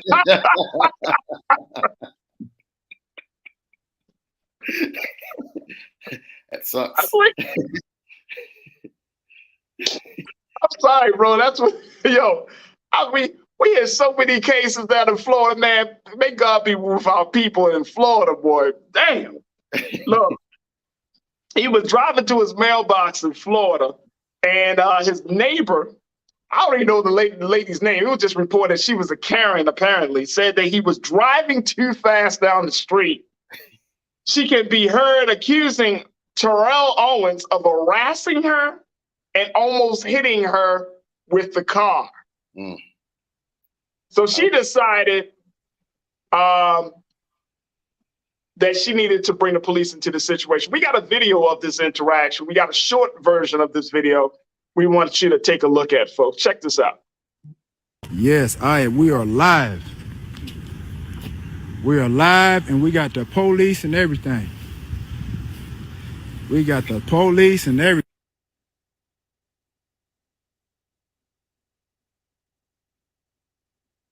I'm good. What's up, sir? What's going on, folks? I'm driving to my mailbox. She telling me I'm speeding, telling me to slow down. Slow down, and he rolled down his window and he started harassing. First of all, I didn't harass you. She telling me to slow down. I said, what do you mean slow down? I said, yo, I'm just going to the mailbox. Then she goes, get the out the middle of the road. Across the street and you almost hit me. First of all, I almost hit you. Now you just making up stuff. No, I literally Just like a Karen. You almost hit me. How did I almost hit you and I'm going to the mailbox? I was a Karen. Yeah, I'd call you a Karen when I came over here after you said I called the police. Absolutely. Then you went on to say, oh, I'm the subject of the HOA meeting, this and that and the other. I got liens and shit on my house, this and that and the other. Then you start bringing up my status, who I was, my HBO, my VH1. You the one brought it up, lady. I did it. You did it. You did. Hey, folks. First of all, I didn't almost hit her. Sir, no, I'm fine, sir. First of all, I didn't almost hit her. I understand that. Just relax. You're not finna sit up here. He ran the stop sign. Well, there is no stop sign. What are you talking about? I understand that. Where did you hit? I wasn't, but I asked him to slow down, and he got out of his car and started harassing me. He put his car in park. Right, because you're gonna yell at me and telling me I'm almost hit you, and I didn't. But you didn't have to get out of your car. You didn't have to talk to me that way either, Karen. A black man approaching a white woman. First of all, you had your boy right here, your husband right here. So first of all, I don't do that type of stuff. Relax. You did. You put your car in park and you came Yeah, at me. First of all, I didn't come at you. Yes, you you did. You can stop all of that, Karen. Okay, listen. Get out of here with all of that. Listen, if you guys want me here, I can solve it. He literally came after me. Here she crying. There's Karen. Look at this. This is unbelievable. Swear to God, I've never been a part of nothing like this. I've seen it. Do you have your ID? I've seen it. Yes, I've seen it, but this is firsthand. And now he's on live. Oh boy, as she's crying. Oh my God, this is real. This is real. This is real. Here you go. Here you go, sir. This is real. This is real. This is real. This is real. I've never seen. I've seen it, but I've never been a part of this. This is real life. And now she's crying. Her husband tried to tell her to go in the house, but no, she wanted to do the whole Karen thing. So I'm gonna be here with my camera to show everything.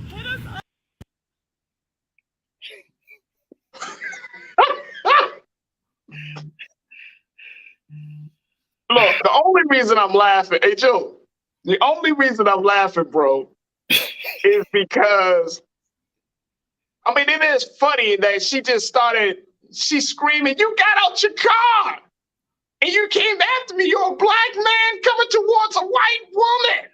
Right. Listen. But check this out. I think she knows that who he is. Yeah. She knew who he is. So the thing is, like, there's always, even when you see some of our high profile members of the community, get into situations like this, I always think in the back of my mind, but suppose it was to be a brother that you didn't know. Right.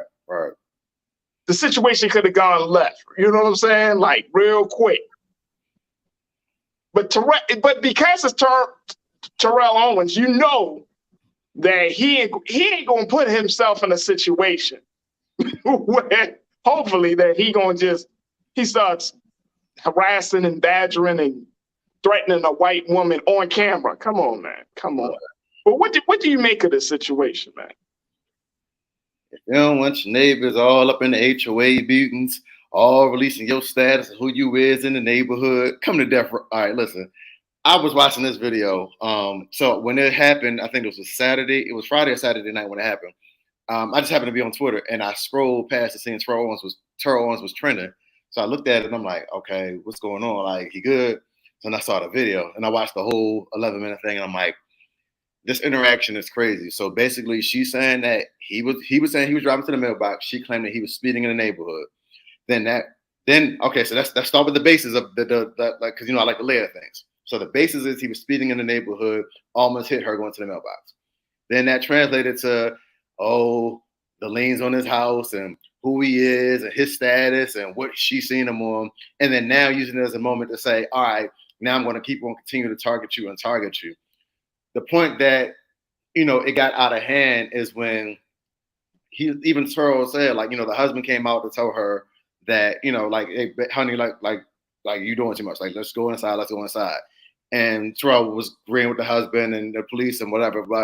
And then she said, as he started walking, oh my God, a black man is approaching me. Now you're approaching me. Okay, now that's when she lost me. All right, that's the tears, bro. Yeah, like that's when you lost me. That's now you taking somebody that you're trying to you're taking it as a threat now. So now you're trying to make him seem like he's threatening you. Clearly the man is on live, because you keep on saying you're on live. He's not imposing a threat. He's completely unarmed. He's not doing anything to you. And now you're doing the crack it out here saying, oh, now he's approaching me. What am I going to do? I'm like, that's when you lost me. All right, argument done. You out of there. You out of there, shorty. And I hope he moves or she moves, because you're not going to be able to live in that space. No, bro. Live in that neighborhood. You can't. A couple of things have happened in these cases, right? Like, the Central Park Karen, she was charged with filing a false police report. Mm-hmm. There have been other moments where because it went viral on social media, like some of these white women really they had to like leave their cities or they'd leave their neighborhood. They had to move. They had to like completely fall off the grid. As they should. Because they were getting harassed and people just put them on blast, you know what I mean, as a result of these interactions. So, I mean, but I'm of the thinking that this is happening still. And people are checking in, and folks are saying, look, I'm glad that T.O. had recorded this. He understands it. Like he said himself, he's seen it, but he's never been a part of anything like this. And I hope and pray that T.O. learns. You know what I'm saying? Like as high profile as you are, in my Jay-Z voice, still. You still an N-word, bro. Right. And that's the sad reality. Yeah. That's the sad reality for us. You know what I'm saying? Like, here you played, you are a champion, you're a Hall of Famer, you know what I'm saying? Like you are a grown ass man, but in the eyes of this white woman, you still just an N-word that is threatening them. Let's go to what people are saying. Taylor, you checked in and said, look, self-deputized HOA Karen tried everything. Didn't she try everything, Taylor? Tried everything. Taylor, you say Karen tears are their imagined superpowers. The moment they start breaking out them tears, Jules, right? Threatening me. Like, your presence is a threat. Like, that's crazy. Absolutely insane. Absolutely insane. Taylor, good to hear from you again. Thank you. Danita, you said, see how the police tell him to relax first, but didn't tell her to relax? Yep. Mm-hmm. Yep. He get a little bass in his voice. Man, he needs to relax. That's all right, calm down, sir. She's wilding out on him. But he needs to calm down. Yep. Karina checked in. Karina, good to hear from you, sis. You said, you're a black man coming towards a white woman. That did it for me too, Karina. That did it for me. That's the point. One reason why I don't care for black men that pursue white women. Yes, I'm saying it, and I don't care if you disagree. You ain't hurt my feelings. I agree. But whatever. You're a black man coming towards a white woman. When she said that, like, that is a violation. I got my African American queen. I'm good. That's a sin. You cannot be a black man stepping out the car and walking towards a white woman, because thereby you are an aggressor. And the white woman can say and call you out your name. She can say whatever about you. She can throw stuff at you. But the moment you start walking towards her, now you the problem. Okay. TL, thank you, Karina. Always good to hear from you, sis. TL, you checked in. TL said it would have went left if it wasn't Terrell. Disgusting for asking Terrell for ID, aka show me your papers.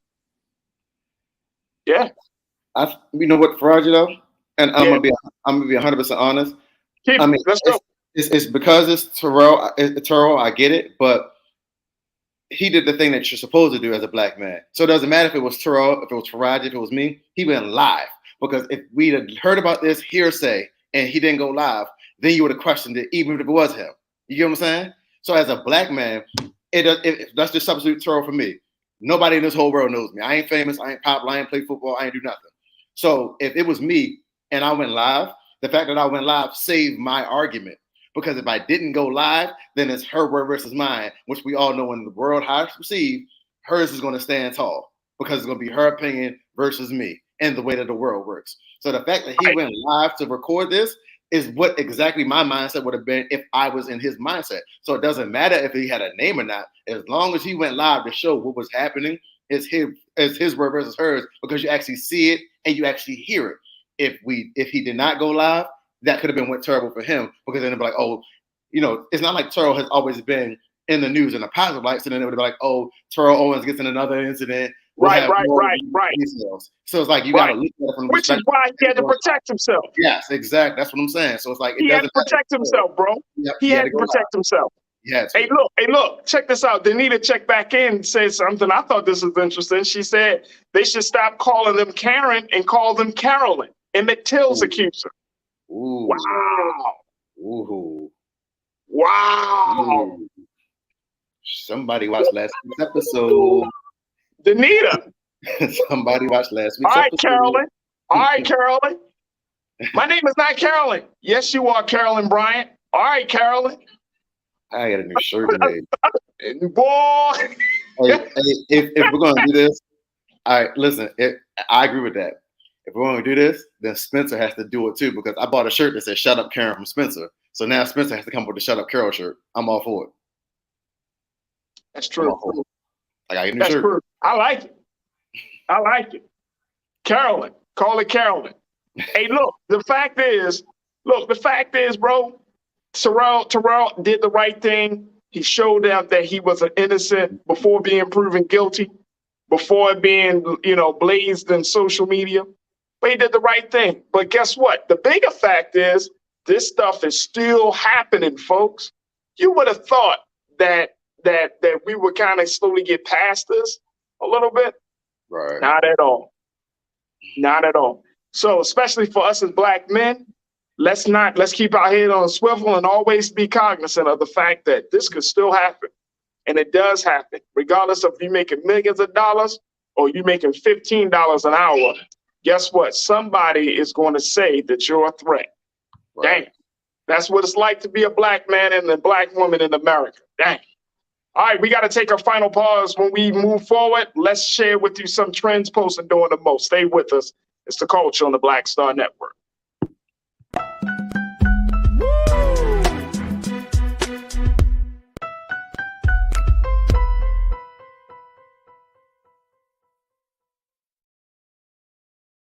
I'm Deborah Owens, America's Wealth Coach, and my new show, Get Wealthy, focuses on the things that your financial advisor and bank isn't telling you, but you absolutely need to know. So watch Get Wealthy on the Black Star Network.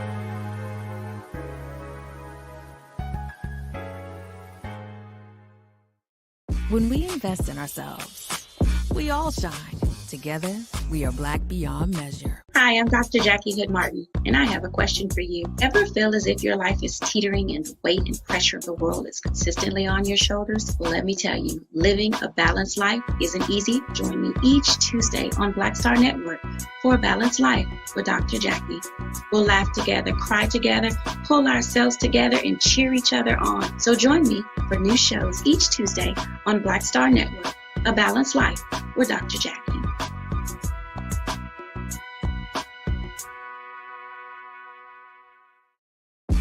When we invest in ourselves, we're investing in what's next for all of us. Growing, creating, making moves that move us all forward. Together, we are Black beyond measure.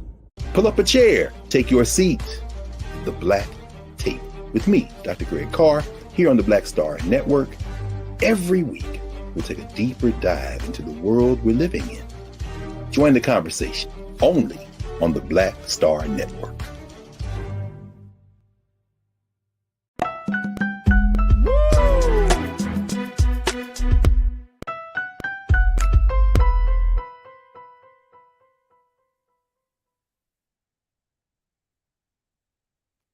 All right, folks, for our final piece, we wanted to talk about some of the things that are trending right now. And Jules,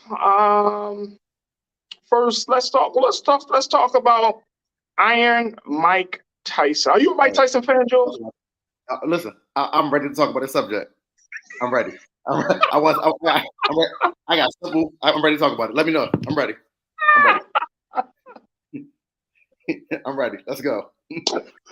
Okay. So apparently Iron Mike Tyson is not happy, folks. If you haven't, first, let me just tell you, I didn't even know. I heard about this biopic about Mike Tyson coming out, but I didn't know when and how. I didn't know details about it. But apparently Hulu, the network, decided to move forward on making a biopic of Iron Mike Tyson, the former heavyweight champion. And guess what? Tyson hates it. Oh, yeah. I can't wait to talk about it. He absolutely hates it. Mm-hmm. He put it out there on his Instagram, folks, that he had nothing to do with the production and wasn't paid a dime for it. That's the sad part, bro. That's the sad part. You going to do a movie about my life and you didn't bring me in at the very beginning and you don't pay me? Mm-hmm. All right, Jules, go at it. What's your take on it? Real simple, because I know we're getting close to time. If Mike Tyson is against it, I'm against it too. You know why? Because we don't want to piss off Mike Tyson. Let me say this again. If Mike Tyson is against something, I am against it too, because we don't want to piss off Iron Mike Tyson. Mike Tyson got on social media and told us don't watch it. Guess what Jules did? I said, you right, Mike. Cancel. It's Mike Tyson. I don't want to be on the wrong side of Mike Tyson. It's not like Mike Tyson's going to whip your ass, Jules, if you watched it. Oh, the thought is there. Listen, remember, Tyson fought in the 90s. So when I got introduced to boxing, he was my first seeing of the boxing match. So imagine you as a kid, 6, 7, 8, 9 years old, you see all the adults down sitting in front of this big TV, so you watching all these pre-fights. You finally get down there, they let you stay up late to watch it, and the fight over in 10 seconds. I'm not playing with that, man. Hey, look, I get it. Hey, look, Tyson has become like only in America, in the name of in the words of his former manager Don King, only in America can a boxer redefine himself the way that Mike Tyson has redefined himself. Only in America, folks. For sure. If y'all know the story of Mike. He came from New York. He kind of had a hard upbringing. He had a coach, a trainer that loved him like a son. You know what I mean? Helped him to hone his skills, the whole thing. Only in America. And Tyson went through all of this stuff. I mean, the stuff that Tyson did, if he did it today, he would be canceled. Oh, bro, facts for sure. He was canceled back in the late 80s, early 90s. From Robin Givens' situation to the rape case, all of that, right? Just to how he is. He has transformed himself, redefined his whole image to now being this guy that has become like this podcast sage. Y'all be speaking more wisdom and truth, and you like, That's Mike and Tyson. that in his Mike Tyson voice, that's all I'm gonna describe his voice, in his Mike Tyson voice and way, right? And he's redefined himself. He's now become a more of a cultural icon. He's been in a couple of movies, specifically the what was that? The Hangover trilogy. Redefined himself. I mean, he's lived a hell of a life, man. I listened to Tyson a couple of times, and one of the things he said was like, he had to trip on it himself. He's like, man, I lived a hell of a life. He's settled down. He's a family man and all of that stuff now, but he has lived a hell of a life, man. I would love to talk to him. Just be like, bro, how did you get through it all? From the money, the women, the fame, the allegations, everything, just all of the legal issues. You know, you were at the top of the boxing world, you fell. I mean, the whole nine. Like, we don't hear about there aren't too many boxers that can get through all of that. Like, you know, we think of Holyfield, we might think of Buster Douglas, Sugar Ray Leonard is still looking out, you know, still looking good and being out there a little bit. But Mike Tyson has redefined himself in a very, very big way. And it's just like, wow. But to have a movie about this man and not bring him on. Facts. And I'm suspect about that. I feel like why weird. do these networks keep doing it? I feel like it's weird because it's like he already did it himself. Like, I don't know if you've seen that when he does the live sit down in front of the audience and tells his story. And I think they put it on, was it on Netflix? It was one on those streaming networks. No, I haven't seen that one. It was like 4 or 5 years ago. It's so good. He's actually sitting on the stage telling it. Yeah, so he's telling the story. So it's like, if I want to hear anything about the Mike Tyson story, I want to hear it from Mike Tyson. Like, I want to hear from him. So it's like that's already been done. I understand paying homage to somebody, but not bringing him on, not informing him about it, not getting his intake or his perspective, and then not even paying this man for the image and likeness, because that's what you're using, because that's what these college athletes are getting. So you're not paying him for his image and likeness, because again, Iron Mike is who Iron Mike is. He's still living, he's still breathing, he's still functioning. So you need to pay that man. It's like, I don't agree with that. But again, to iterate my point, if Mike Tyson says don't watch it, Jules is not going to watch it. It's Mike Tyson. Hey, look. Remember when Dave Chappelle was having an issue? And this was probably maybe like a year or two ago, where he was telling people not to watch the Chappelle show on Netflix. I think it was on Comedy Central, because he was like, they didn't do right by me in the contract. Please don't watch it. They ain't paying for it. They ain't paying for it. Yeah, they put the show on the platform. They didn't pay him for it. And I took that to heart, because I ain't watching. Right, me neither. If Chappelle you know what I'm saying? And I think that for us as Black folks in the cultural space, when the artist comes out, when the subject comes out and say, "Look, I'm not a part of this situation." I can remember movies, Jules, and you probably could think of the same thing. Like, I can remember movies like they did the Aaliyah movie that didn't get authorized. I think they had a Whitney Houston movie that came out on Lifetime or something that was like, people were like, that's not really, she didn't get the authorization from her family. Like, we shouldn't be supportive of that. I remember when, what's the sister's name that played Nina Simone? Yeah, I remember. Yep. Zoe Saldana. I say Zoe. Yep. Zoe Saldana. I like Zoe as an actress. Terrible choice for Nina Simone, but that's neither here nor there. But, you know, they were making that, they were trying to make the point like, that's like, I think that there's a thing that when artists say, or any type of entertainer or just person of interest say, you know what, hey, I think we should respect it. I think we should respect, especially when it's your life story. You know what I mean? Like, right. I was about to say, we got another more recent one too. I didn't watch the Viola Davis portrayal of Michelle Obama. I didn't watch that either.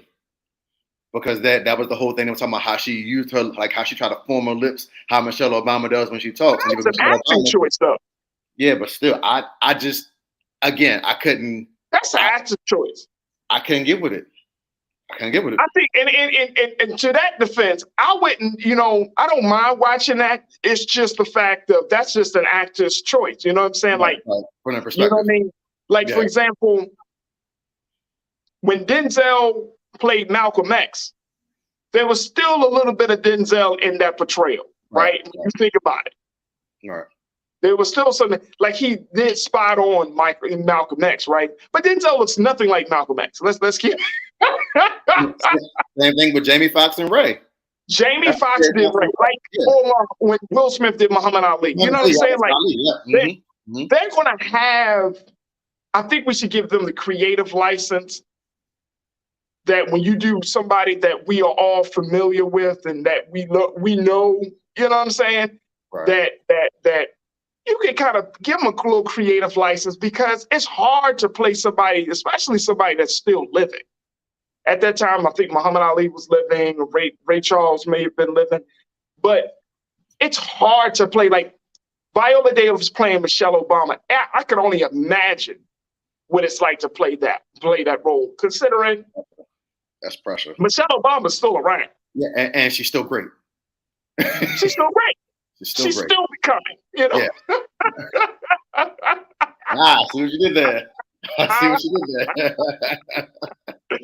So, there's still a lot. There's still a lot.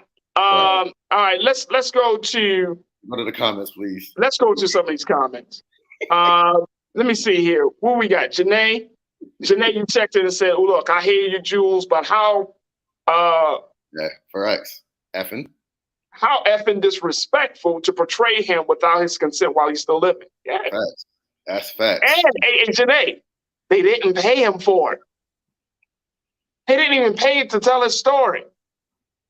So we shouldn't watch it. I'm going to do the Farajii Muhammad story. And if I'm not at the table from the first letter of the script,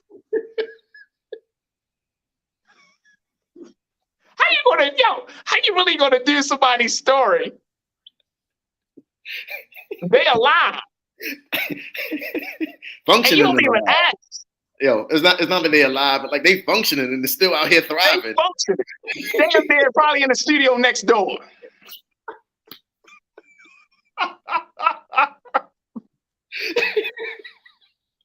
Like, yo, somebody at the table, Jules, like, yo, I could get Mike Tyson on the phone. We don't need him. What we need him for?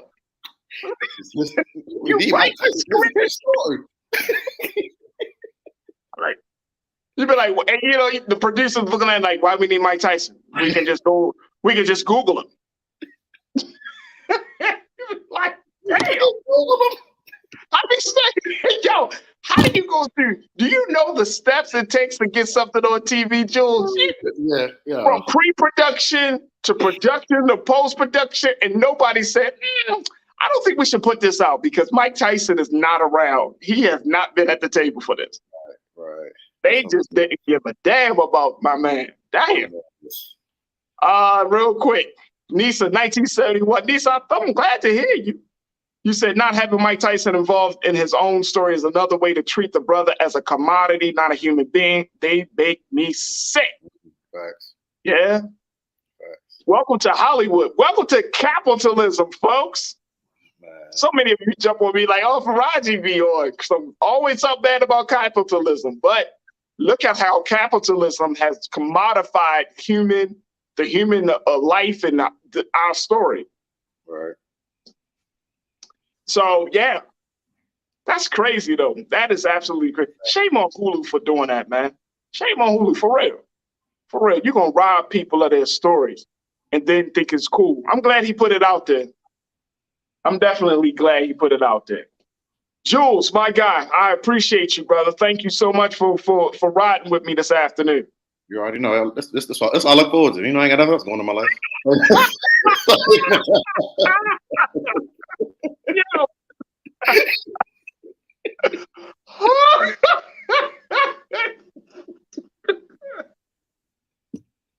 Wow.